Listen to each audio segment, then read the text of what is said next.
Salut et bienvenue au lycée agricole de Val-d'Oie.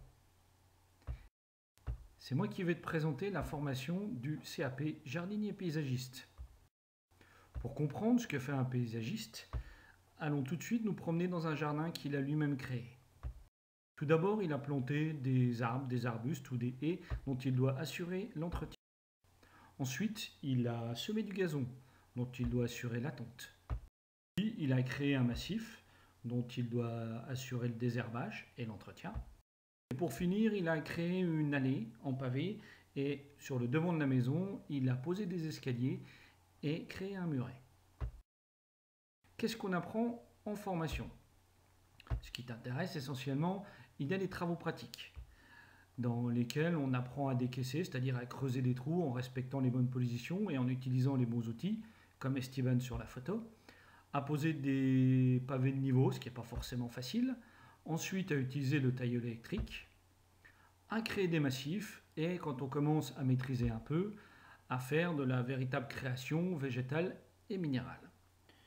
Sur le site, tu feras l'entretien, la tonte, la taille, le désherbage ou sur des chantiers extérieurs. Tu iras dans le hall d'agroéquipement pour entretenir les machines et les réparer si besoin. Et puis tu utiliseras le hall de TP pour faire toute la maçonnerie.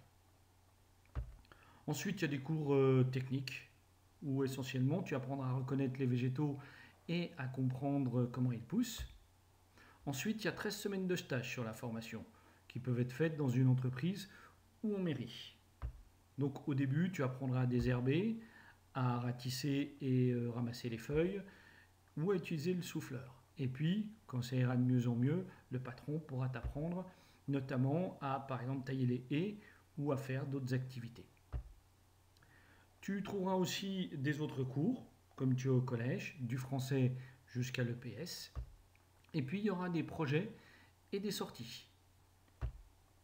Des sorties techniques, des sorties sportives et culturelles, et puis tout un parcours social où tu apprendras à gérer un compte, à aller chez un concessionnaire pour acheter une voiture, avoir un entretien avec un banquier pour demander un prêt, et ça ira jusqu'à assister et à participer à un entretien d'embauche.